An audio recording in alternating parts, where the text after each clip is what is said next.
BSc first year के second semester mathematics के एक और लेक्चर में आप सभी का स्वागत करता हूं। मैं हूं आपका भैया ऋषभ सिंह और आप सभी देख रहे हैं आपका अपना यूट्यूब चैनल ऋषि क्लासेस। और आज के इस वीडियो में हम बात करने वाले हैं जो हमारा पेपर है matrices and differential equations and geometry, उसका जो यूनिट 3 है जिसमें हम डिफरेंशियल इक्वेशंस के बारे में पढ़ते हैं, उसी का ही एक और टॉपिक का लेक्चर लेकर आ चुके हैं। और इस लेक्चर में हम बात करने वाले हैं इंटीग्रेटिंग फैक्टर्स को फाइंड आउट करने के लिए तीसरे, चौथे और पांचवें मेथड के बारे में इस लेक्चर में हम डिस्कस करेंगे।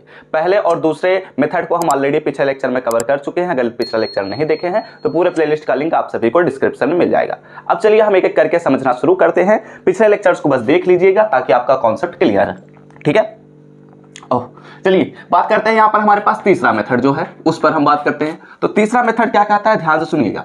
अगर हमारे पास एक m dx plus n dy एक डिफरेंशियल इक्वेशन दिया गया है is equal to 0 is a differential equation, ठीक है। या हमारे पास क्या है, एक डिफरेंशियल इक्वेशन दिया गया हो।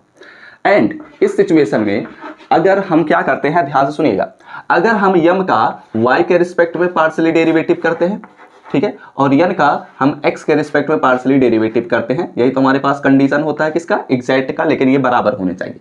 लेकिन इस सिचुएशन में हम बराबर नहीं बल्कि इनका सब्ट्रैक्शन कर दे रहे हैं और 1/n, ये जो n है उसी का ही इनवर्स हम लेते हुए इसमें मल्टीप्लीकेशन कर रहे हैं, ठीक है। और यह जो हमारे पास वैल्यू मिलेगा, अगर यह फंक्शन हो जाए x का या फिर यह कांस्टेंट हो जाए c, ठीक है, क्या हो जाए, कांस्टेंट c हो जाए।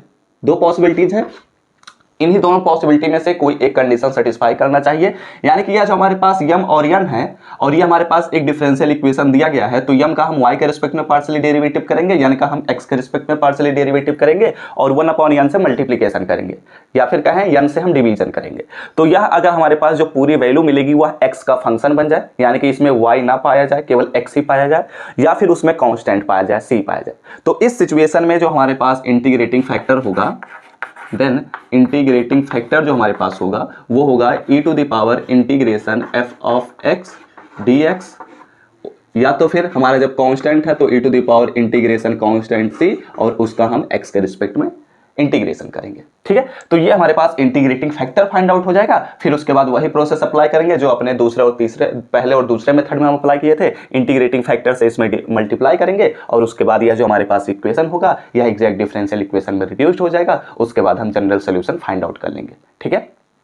तो ये हमारे पास तीसरा मेथड हुआ।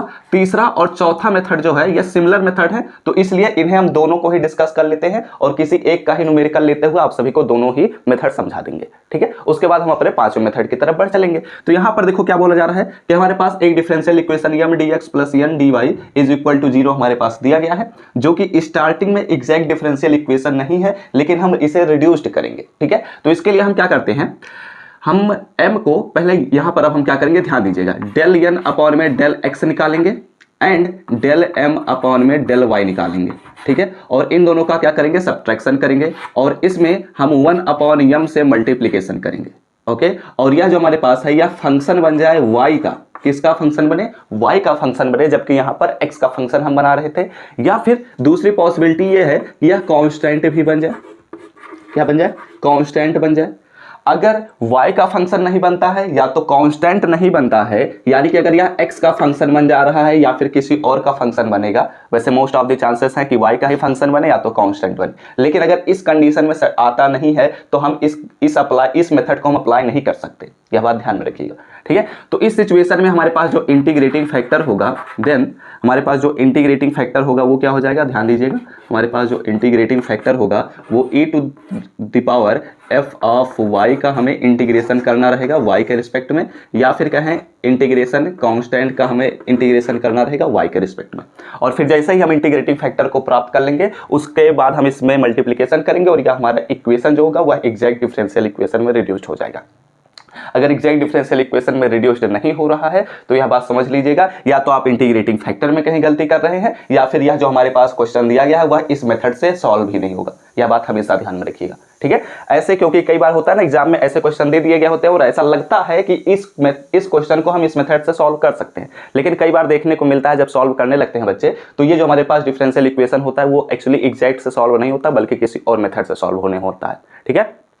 तो इसलिए ऐसी पॉसिबिलिटीज बन जाती है। तो आप लोग आराम से करेंगे, अच्छे से करेंगे तो सब कुछ आपको समझ में आएगा और प्रैक्टिस रहेगा तो आप लोग आराम से कर भी ले जाएंगे। ओके, चलिए अब हम तीसरे और चौथे मेथड पर न्यूमेरिकल्स को सॉल्व करके दिखाते हैं। अगर आप लोग स्क्रीनशॉट लेना चाहे तो ले सकते हो। अब चलिए जो मेथड हमने अभी समझा है उसके बेस पर हम न्यूमेरिकल को सॉल्व करते हैं और उसके बाद हम मेथड प्रोसीजर समझेंगे। ठीक है, तो यहां पर देखो हमारे पास क्या दिया गया है, एक डिफरेंशियल इक्वेशन दे दिया गया है। अब यह डिफरेंशियल इक्वेशन आप किसी भी मेथड से सॉल्व कर सकते हैं, आप जितने भी मेथड को अप्लाई करना चाहें कर सकते हैं। अगर आपको सॉल्यूशन मिल जाता है ओवरऑल, आप प्रोसीजर को आराम से कर लेते हैं तो वही मेथड होगा, अदरवाइज कोई और भी मेथड होना चाहिए। ठीक है, तो फिलहाल हम क्या करते हैं, क्योंकि हमें यह दिखाना है कि हमारा तीसरा और मेथड और चौथे मेथड को हम कैसे प्रोसेस करते हैं, इसलिए हम उसी मेथड को अप्लाई करने वाले हैं। ठीक है, तो सॉल्यूशन में आपको लिख रहा है given that the differential equation is, हमारे पास यह डिफरेंशियल इक्वेशन पूरा लिख देना है। ठीक है, उसके बाद क्या करना है, यहां पर हम कंपेयर करते हुए लिखेंगे यम का वैल्यू। ठीक है, या फिर आप लिखिए comparing with M dx plus N dy से हम कंपेयर करेंगे तो यहां पर जो m का वैल्यू मिलेगा वो क्या मिलेगा, X square plus Y square plus 2x मिलेगा। ठीक है, एंड यहां पर हम n का जब वैल्यू निकालेंगे तो हमें मिल रहा है 2y मिल रहा है, ये तो मिल रहा है, कुछ अलग तो मिल नहीं रहा। अब हम क्या करेंगे, इसका हम पार्शियली डिफरेंशिएशन करेंगे m का y के रिस्पेक्ट में, क्योंकि हमें पता करना है कि यह एग्जैक्ट डिफरेंशियल इक्वेशन है या नहीं है, तो हमें यही तो प्रोसेसर अप्लाई करना पड़ेगा। तो y के रिस्पेक्ट में अगर करेंगे तो ये तो 0 हो जाएगा, यहाँ पर हमें मिल जाएगा 2y। ठीक है, ये भी 0 हो जाएगा। और अगर यहाँ पर मैं करता हूँ डेल n अपॉन में डेल x तो ये तो हो जा रहा है 0। इसका मतलब क्या हुआ कि हमारे पास this implies that del m upon में डेल y जो है नॉट इक्वल टू है डेल n अपॉन में डेल x के। ठीक है, इसका मतलब क्या हुआ, दैट इज, इसका मतलब ये हुआ कि जो हमारा इक्वेशन नंबर 1 है, ठीक है, equation first is not exact, जो हमारा इक्वेशन फर्स्ट है वह क्या है, एग्जैक्ट डिफरेंशियल इक्वेशन नहीं है। यही तो बात पता चल रही है, इसका मतलब यही हुआ। अब जब एग्जैक्ट डिफरेंशियल इक्वेशन नहीं है तो हम बहुत सारे मेथड को पढ़ चुके हैं, टोटल 4 मेथड को। हम इन 4 मेथड में से किसी एक मेथड को अप्लाई करेंगे। तो अगर आप लोग ध्यान से देखेंगे तो पहला और दूसरा मेथड तो अप्लाई हो ही नहीं पाएगा, क्योंकि पहले मेथड में हमें x dx और y dy चाहिए था, यहाँ पर है नहीं। दूसरे मेथड में हमारे पास यह होमोजीनियस बनना चाहिए, होमोजीनियस नहीं बन पा रहा है। तीसरा मेथड पर हम चलते हैं। तीसरा मेथड अगर ध्यान से देखें तो हमारे पास क्या कहता है, नाउ इसके लिए हम क्या करेंगे, तीसरे मेथड के लिए हमें डेल m अपॉन में डेल y और डेल n अपॉन में डेल x ऑलरेडी हम कैलकुलेट कर चुके हैं, और इसका हमें मल्टीप्लिकेशन करना होता है यानी कि 1 अपॉन n से। ठीक है, हमें ये कैलकुलेशन करना है, यहाँ पर डेल m अपॉन में del y and minus del n upon में डेल x निकालना, यही तो कैलकुलेशन करना है। चलिए कैलकुलेट करते हैं। यहाँ पर अगर हमारे पास 1 अपॉन n का वैल्यू हमारे पास 2y and del m upon में डेल y का वैल्यू हमारे पास है 2y एंड माइनस यहाँ पर जो हमारे पास वैल्यू है वो तो है 0। ठीक है, तो ये कैंसिल आउट होगा क्योंकि ये माइनस 0 होगा, यानी कि बात खत्म हो रही है, और 2y से 2y कैंसिल आउट होगा, बच रहा है 1। ठीक है, यानी कि हमारे पास एक कांस्टेंट वैल्यू मिल रहा है। तो कांस्टेंट के लिए भी हम अपने इस कंडीशन को अप्लाई कर ही सकते हैं। देन इसका मतलब ये हुआ, इसका मतलब क्या हुआ, इसका मतलब ये हुआ कि हमारे पास जो इंटीग्रेटिंग फैक्टर होगा वो होगा e raise to the power integration c dx, यही तो हमारे पास फार्मूला है। तो अब इस सिचुएशन में हम क्या करेंगे, हमारे पास e raise to the power integration और c का वैल्यू हमारे पास है 1 है और dx होगा, तो इज इक्वल टू हमारे पास क्या मिलेगा, e raise to the power x मिल जाएगा। ठीक है, अब यहाँ पर हम जनरल सोल्यूशन पर बात करने वाले हैं। चलिए बढ़ते हैं अगले स्टेप पर। द जनरल सोल्यूशन इज, ठीक है, यहाँ पर हम लिखते हैं, और एक सेकेंड, हमने क्या निकाला, अभी केवल हमने इंटीग्रेटिंग फैक्टर को प्राप्त किया है। ठीक है, इंटीग्रेटिंग फैक्टर से हमें इक्वेशन नंबर 1 में मल्टीप्लिकेशन भी करना है। चलो इधर भी हम करते रहते हैं, ठीक है, ताकि हम उपयोग कर सकें जितना भी हमारे पास खाली स्थान है। Multiply by integrating factor from first. ठीक है, हम एक्चुअली फ्रॉम फर्स्ट लिख दे रहे हैं, मतलब हम इक्वेशन नंबर 1 में इंटीग्रेटिंग फैक्टर से मल्टीप्लिकेशन करने वाले हैं। तो यहाँ पर क्या होगा हमारे पास, यहाँ पर हमारे पास हो जाएगा e raise to the power x and यहाँ पर हमारे पास है x square plus Y square plus 2x and हमारे पास है dx एंड प्लस हमारे पास क्या मिल रहा है 2 e raise to the power x y और dy इज इक्वल टू 0 हो रहा है। ठीक है, ये तो हमारे पास बन रहा है। अब ये जो है हमारे पास इक्वेशन है, इसे हम बना लेते हैं इक्वेशन नंबर 2, और इस इक्वेशन को हम चेक करते हैं क्या है, यह एग्जैक्ट डिफरेंशियल इक्वेशन में रिड्यूस्ड हुआ है या नहीं है। तो अब हम क्या करेंगे, यहाँ पर m1 हम सपोज कर लेते हैं, तो यहाँ पर m1 का जो हमारे पास वैल्यू होगा, मल्टीप्लिकेशन करते हुए लिख दे रहा हूँ। ठीक है, e raise to the power x square plus e raise to the power x y square and plus 2x e raise to the power x हो गया। ओके, और n का भी वैल्यू लिखना पड़ेगा। तो एक काम करते हैं, यहाँ पर n का वैल्यू मैं लिख लेता हूँ, तो n1 दे रहा हूँ क्योंकि n ऑलरेडी सपोज किया गया, तो यहाँ पर हमें मिलेगा 2e to the power x y। Okay, अब हम क्या करते हैं, इसका हम पार्शियली डिफरेंशिएशन करेंगे, तो डेल m1 अपॉन में डेल y1 हो, del y हम करेंगे, ठीक है। तो यहाँ पर y के रिस्पेक्ट में करेंगे तो ये तो 0 हो गया। यहाँ पर हमारे पास क्या मिलेगा, 2e raised to the power x y हो जाएगा और ये हमारे पास 0 हो जाएगा। यहाँ पर जो हम x के रिस्पेक्ट में करेंगे तो हमारे पास क्या होगा, यहाँ पर हो जाएगा 2e raised to the power x का e raised to the power x ही होता है और y हो जाएगा, ठीक है। तो अब ध्यान से देखो, तो ये और ये हमारे पास बराबर हो रहे हैं। दिस इम्प्लाइज दैट ये हमारे पास डेल m1 अपॉन में del y is equal to del n1 upon में डेल x, ठीक है। इसका मतलब ये हुआ, दैट इज इसका मतलब ये हुआ कि हमारे पास जो इक्वेशन सेकेंड है, ठीक है, इज एग्जैक्ट, यानी कि हम अपने इक्वेशन फर्स्ट को एग्जैक्ट डिफरेंशियल इक्वेशन में रिड्यूस्ड कर चुके हैं, यानी कि हमारा जो मेथड है वह पूरे तरीके से सही है और इस क्वेश्चन पर यह अप्लाई हो रहा है। क्योंकि अगर यह एग्जैक्ट नहीं बन सकता तो हमारे पास आगे का काम हम कर नहीं सकते थे, क्योंकि हमें पता ही नहीं है कि अब अगला प्रोसेस क्या करना है। जब तक यह एग्जैक्ट नहीं बनेगा तब तक हम अगले प्रोसेस पर नहीं बढ़ सकते, ठीक है। अब फिलहाल हमें क्या बात करना है, द जनरल सोल्यूशन इज, ठीक है, द जनरल सोल्यूशन इज, हमारे पास जो जनरल सोल्यूशन है वह क्या होगा, ध्यान दीजिएगा। हमारे पास जनरल सोल्यूशन क्या होगा, इंटीग्रेशन यम का हमें x के रिस्पेक्ट में इंटीग्रेशन करना है। तो यम हमारे पास क्या है, ये वाला पोर्शन है। तो यहाँ पर हमारे पास हो जाएगा e raised to the power x and x square plus e raised to the power x y square and plus हमारे पास है 2x e raised to the power x and इसका हमें x के रिस्पेक्ट में इंटीग्रेशन करना है। Plus यहाँ पर हमारे पास होगा इंटीग्रेशन और हमें n लिखना है। n में हमें उस टर्म को लेना है जिसमें हमारे पास x ना पाया जा रहा हो। तो अगर n को देखा जाए तो 2e to the power x y पाया जा रहा है, यानी कि हम n को ले नहीं सकते क्योंकि यहाँ पर हमारे पास 0 बन रहा है n का वैल्यू, ठीक है, क्योंकि इसमें x पाया जा रहा है तो x वाले टर्म्स को हमें नहीं लेना है, तो इसलिए यह 0 हो जाएगा। ओके, इज इक्वल टू हमारे पास कांस्टेंट c हो गया। अब इसी को हमें सिंप्लीफाई करना है, इसी को ही हम इंटीग्रेट कर देंगे, ठीक है। तो मैं फिलहाल डायरेक्ट आंसर बता देता हूं क्योंकि इंटीग्रेशन थोड़ा कॉम्प्लेक्स बनेगा और काफी हो सकता है थोड़ा बहुत टाइम टेकिंग लग जाए, तो टाइम बर्बाद करने से कोई मतलब है नहीं। इंटीग्रेशन आप लोग इंटरमीडिएट में भी सीख चुके हैं, तो मैं डायरेक्ट आंसर लिख देता हूं, ठीक है। मैं देख लेता हूं कि इसका आंसर क्या आया है, मैंने निकाला है तो e raised to the power x और x square plus y square is equal to c मिल रहा है, ठीक है। चलिए मैं डायरेक्ट आंसर लिख रहा हूँ। ओके, तो यहाँ पर हमें आंसर मिल रहा है e raised to the power x square plus y square and is equal to हमारे पास कांस्टेंट c मिल रहा है और यही हमारे पास फाइनल आंसर बन रहा है, ठीक है। आप लोग इंटीग्रेशन कर लीजिएगा, ये आंसर नहीं आएगा तो आप लोग कमेंट करके बता दीजिएगा, हो सकता है मैं किसी वीडियो में तब इसे पूरे तरीके से सॉल्व करके दिखा दूं, ठीक है। वैसे आ जाएगा, कोई बड़ी बात नहीं है, सिंपल सा इंटीग्रेशन करना है। अगर नहीं भी आता है तो जो भी इसका इंटीग्रेशन करने के बाद आपको आंसर मिलेगा वही फाइनल सोल्यूशन होगा, ठीक है। तो आप लोग क्या करिए, स्क्रीनशॉट ले लीजिए। उसके बाद चलिए अब अपने पांचवें मेथड की तरफ बढ़ते हैं। ये एक्चुअली हमने यहाँ पर ध्यान दीजिए, यहाँ पर हमने तीसरे मेथड की सहायता से सॉल्व किया है, ठीक है। चौथे मेथड को भी ऐसे अप्लाई किया जाएगा, अगर वह क्वेश्चन पर डिपेंड करता है कि तीसरा मेथड अप्लाई करेंगे या चौथा मेथड, ठीक है। तो आप लोग अप्लाई करके देख सकते हैं। अब चलिए बात करते हैं अपने पांचवें मेथड पर। चलिए अब अपने पांचवें मेथड पर बात करते हैं और इसके न्यूमेरिकल को भी सॉल्व करके हम देखते हैं और उसी के साथ यह लेक्चर भी हमारा समाप्त होगा। तो मेथड नंबर 5, ठीक है, थोड़ा कॉम्प्लिकेटेड है लेकिन समझेंगे तो न्यूमेरिकल इसका बहुत ही आसान तरीके से आपको समझ में आ जाएगा और न्यूमेरिकल की सहायता से ही आप लोग इस मेथड को समझ भी सकते हैं, ठीक है। यहाँ पर क्या बोला जा रहा है कि if x raised to the power a y raised to the power b into my dx plus n x dy अगर हमारे पास दिया गया है plus x raised to the power r y raised to the power s p y dx plus q x dy is equal to 0 अगर है, ठीक है, जहां पर a b m n और r s p q जो हमारे पास है वो सभी के सभी कांस्टेंट्स हैं।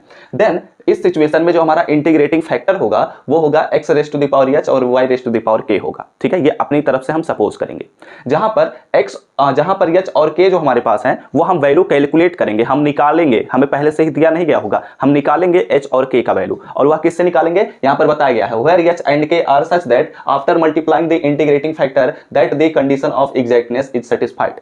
यानी कि क्या कहता है कि हमारे पास x raised to the power h और y raised to the power k जो हम इंटीग्रेटिंग फैक्टर ले रहे हैं उससे हम दिए हुए अपने डिफरेंशियल इक्वेशन में मल्टीप्लाई करेंगे और जब मल्टीप्लाई करेंगे तो हम अपनी तरफ से मानकर चलेंगे कि हमारा जो डिफरेंशियल इक्वेशन है वो एग्जैक्ट कंडीशन को सेटिस्फाई कर रहा है और जब वह कंडीशन को सेटिस्फाई करेगा तो वहां से h और k का वैल्यू हम फाइंड आउट कर सकते हैं, ठीक है। अगर आपको ये 50% भी समझ में आया होगा तो अच्छी बात है, अभी जब न्यूमेरिकल की सहायता से हम समझेंगे तो आपको पूरे तरीके से समझ में आ जाएगा, बस प्रोसेस को समझने की कोशिश करना। चलिए शुरू करते हैं। यहां पर हमारे पास एक न्यूमेरिकल दिया गया है, आपको लिखना है given that the differential equation is, ये डिफरेंशियल इक्वेशन दिया गया है y square plus 2x square y into dx plus 2x cube minus xy into dy is equal to 0 दिया गया है। आप चाहे तो यहां से y को कॉमन ले लीजिए, यहां पर x को कॉमन ले लीजिए, लेकिन हमें कुछ भी खास जरूरत नहीं है। हम क्या करेंगे, लेट, ध्यान दीजिएगा, लेट हम सपोज कर लेते हैं द इंटीग्रेटिंग फैक्टर।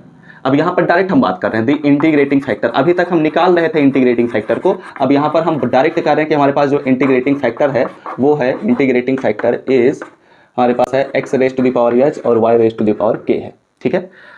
इसका मतलब यह हुआ कि जो हमारे पास इक्वेशन फर्स्ट है इसमें इसका मल्टीप्लिकेशन हो जाएगा, तो मल्टीप्लाई करते हैं। तो यहाँ पर x raised to the power h और y raised to the power k का मल्टीप्लिकेशन है, ठीक है। तो यहाँ पर हमारे पास हो जाएगा y square plus 2x² y, and यहाँ पर हमें मिल रहा है dx, एंड यहाँ पर हमें मिल रहा है x raised to the power h y raised to the power k and 2x³ minus xy and dy is equal to हमारे पास है 0, ठीक है। अब देखिए हम क्या करते हैं, यहाँ पर हम मल्टीप्लिकेशन कर देते हैं क्योंकि हमें h और k का वैल्यू कैलकुलेट करना है।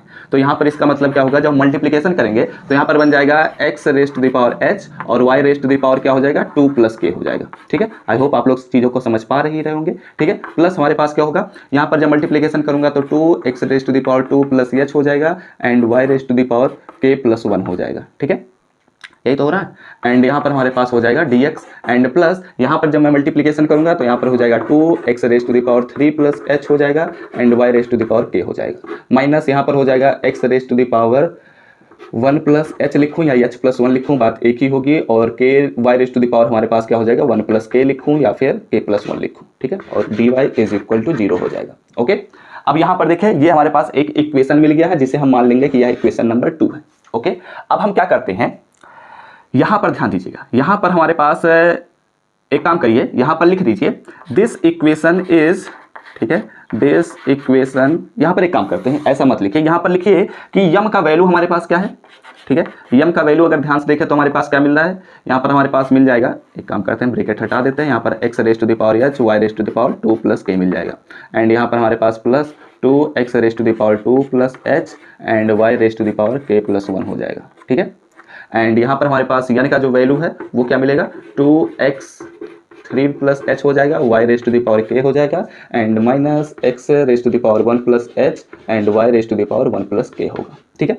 अब ये हमने लिया है यम और यन का वैल्यू। अगर यह हमारे पास सिंस यहाँ पर लिख लो देन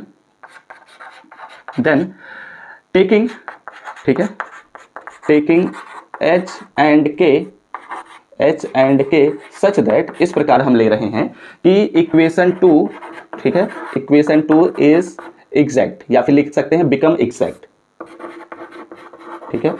हम यम h और k का वैल्यू इस प्रकार ले रहे हैं कि हमारे पास जो इक्वेशन नंबर 2 है वह एग्जैक्ट डिफरेंशियल इक्वेशन में बदल जा रहा है, ओके। तो अब जब यह एग्जैक्ट डिफरेंशियल इक्वेशन में बदल जाएगा यानी कि डेल यम अपॉन में डेल y कैलकुलेट करना रहेगा, डेल एन अपॉन में डेल x कैलकुलेट करना रहेगा, ठीक है। तो आप लोग क्या करिए, पहले स्क्रीनशॉट ले लीजिए क्योंकि यहाँ पर नीचे लिखूंगा तो शायद आपको ना दिखे।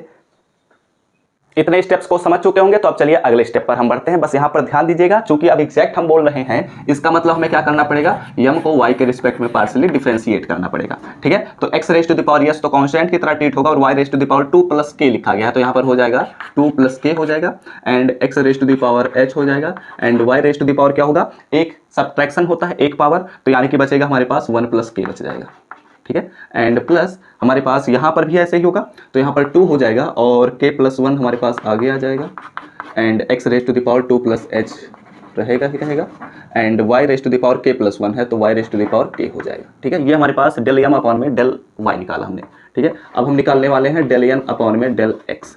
अब इसका क्या वैल्यू होगा ध्यान दीजिएगा, यहाँ पर देखो हमारे पास 3 + h पावर में लिखा गया है तो यानी कि हो जाएगा 2 × 3 + h एंड हमारे पास होगा x raised to the power, एक पावर घट जाएगा तो यहाँ पर बचेगा 2 + h, ओके।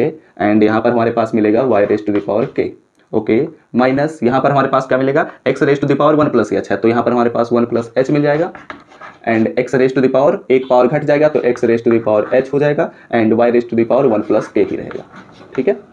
आई होप इतनी चीज़ों तो समझ ही गए होंगे। अब देखो हमारा इक्वेशन 2 जो है इज एग्जैक्ट, ठीक है, हमारा इक्वेशन 2 जो है वह एग्जैक्ट हम कर रहे हैं। इसका मतलब ये होगा इसका मतलब ये होगा कि हमारे पास जो डेल यम अपॉन में डेल y है वह डेल एन अपॉन में डेल x के बराबर होना चाहिए, ठीक है। तो बराबर रखते हैं, यहाँ पर हमारे पास क्या है, यहाँ पर हमारे पास 2 + k and x raised to the power h है, ठीक है। ध्यान से चलिएगा नहीं तो बहुत बड़ी मिस्टेक हो जाती है ऐसे क्वेश्चन में। 1 + k हो जाएगा एंड यहाँ पर हमारे पास +2 × k + 1 हो जाएगा, ठीक है। मेथड बहुत ही आसान है, बस यहाँ पर ज़्यादा नोटेशंस का उपयोग किया गया है तो थोड़ा सा बहुत कॉम्प्लिकेटेड लग सकता है आप सभी को and y raised to the power k हो जाएगा, ठीक है। अब उसको रखना है तो यहाँ पर हमारे पास हो जाएगा 2, यहाँ पर हो जाएगा 3 + h और यहाँ पर हो जाएगा x raised to the power 2 + h and y raised to the power k हो जाएगा, ठीक है। एंड यहाँ पर हमारे पास -1 + h and x raised to the power h and y raised to the power 1 + k हो जाएगा, ओके। अब यहाँ पर देखिए अगले स्टेप पर हम बढ़ते हैं। अब ये दोनों बराबर हो गए, ठीक है। तो ये दोनों कब बराबर हो सकते हैं, थोड़ा दिमाग लगाने की कोशिश करते हैं।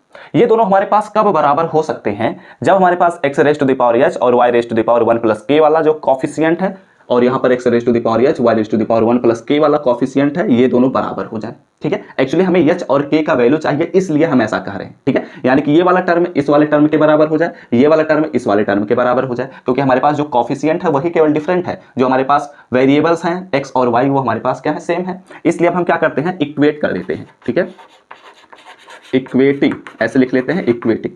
तो इक्वेटिंग अगर हम करते हैं तो यहाँ पर हमारे पास 2 प्लस k है, ठीक है। 2 plus k is equal to, यहाँ पर हमारे पास है -1 प्लस h है, तो 1 प्लस h हो गया, ओके। अगर इसे हम थोड़ा सा और सिंप्लीफाई कर सकते हैं तो कर लेंगे। अभी यहाँ पर हमारे पास क्या है, 2 एंड k प्लस 1 है, एंड यहाँ पर हमारे पास क्या है, is equal to 2 into 3 plus h है, ठीक है। इतनी चीज़ें आप लोगों को समझ में आ रही होंगी, कोई बड़ी बात है नहीं। यहाँ से 2 से 2 कैंसिल आउट हो जा रहा है, और यहाँ पर हम सिंप्लीफाई करते हैं। एक्चुअली h और k का एक इक्वेशन हम बना रहे हैं, ठीक है। तो यहाँ पर क्या होगा, यहाँ पर हमारे पास k रहेगा, एंड यहाँ पर माइनस h हो जाएगा। अगर मल्टीप्लाई करते हैं, ब्रैकेट अगर हम तोड़ते हैं तो यहाँ पर क्या हो जाएगा, माइनस हो जाएगा, ठीक है। तो अगर माइनस हो चुका है तो इधर आएगा तो प्लस हो जाएगा, तो प्लस h हो जाएगा इज इक्वल टू, यहाँ पर -2 है और ये 2 उधर जाएगा तो -2 बन जाएगा, तो ये हो जाएगा हमारे पास -3, ठीक है। एंड यहाँ पर अगर हम ध्यान से देखें तो 2 से 2 तो कैंसिल आउट हो जा रहा है, यहाँ पर हमारे पास k माइनस h मिल रहा है इज इक्वल टू, हमारे पास 1 उधर जाएगा और 3 में से 1 का सब्ट्रैक्शन होगा तो हमारे पास 2 मिल जा रहा है, ठीक है। यही तो होगा, 1 को उधर भेजूंगा तो -1 हो जाएगा और 3 में से 1 का सब्ट्रैक्शन करूंगा तो 2 हो जाएगा। अब देखो यहाँ पर k प्लस h मिल रहा है, यहाँ पर k माइनस h मिल रहा है, इज इक्वल टू 2 है, यहाँ पर इज इक्वल टू -3 है। इन दोनों का हम उपयोग करते हुए h और k का वैल्यू हम फाइंड आउट करेंगे, ठीक है। तो देखो हम क्या करते हैं, एडिशन कर देते हैं। अगर एडिशन करेंगे तो -h और प्लस h कैंसिल आउट हो जाएगा और k का वैल्यू हमारे पास मिल जाएगा। तो अगर हम एडिशन करते हैं, ठीक है, दिस इंप्लाइज दैट, यहाँ पर हम अलग से कैलकुलेट कर लेते हैं और यहाँ पर लिख देते हैं, ठीक है। अगर आप चाहो तो आप एग्जाम में कैलकुलेट करके दिखा सकते हो, इसे अल्फा मान लो इक्वेशन, इसे बीटा मान लो और फिर एडिंग कर दो, ठीक है। लेकिन हम चलो अलग से कर देते हैं। तो अगर इन दोनों को हम ऐड करेंगे तो यहाँ पर क्या मिल जाएगा, 2k, ठीक है। 2k इज इक्वल टू हमें क्या मिलता हुआ नजर में आ रहा है, -3 और +2। तो -3 और +2 यानी कि हो जाएगा -1, और इस प्रकार हमारे पास जो k का वैल्यू मिलेगा, ठीक है, k का वैल्यू हमारे पास क्या मिल जा रहा है, -1/2, ठीक है। अब k का वैल्यू -1/2 जो मिला है इस इक्वेशन में या इस इक्वेशन में रख देते हैं। तो यहाँ पर -1/2 जब रखूंगा तो वो उधर जाएगा तो +1/2 बन जाएगा, ठीक है। और इस प्रकार हमें सॉल्व करना रहेगा, -3 + 1/2, तो यहाँ पर हो जाएगा 3 दूना 6, यानी कि हमारे पास जो h का वैल्यू होगा वो -6 + 1 यानी कि हो जाएगा -5/2, यानी कि हमारे पास k इज इक्वल टू -1/2 है और h इज इक्वल टू -5/2 मिल चुका है, ठीक है। अब इसे हम क्या करेंगे, अपने इक्वेशन नंबर 2 में रखेंगे, जो यहाँ पर हमने लिखा था, फिलहाल इरेज कर दिया है। तो आप लोग क्या करिए, स्क्रीनशॉट लीजिए, ये मैं इरेज करता हूँ, उसके बाद हम अगले स्टेप पर बढ़ते हैं।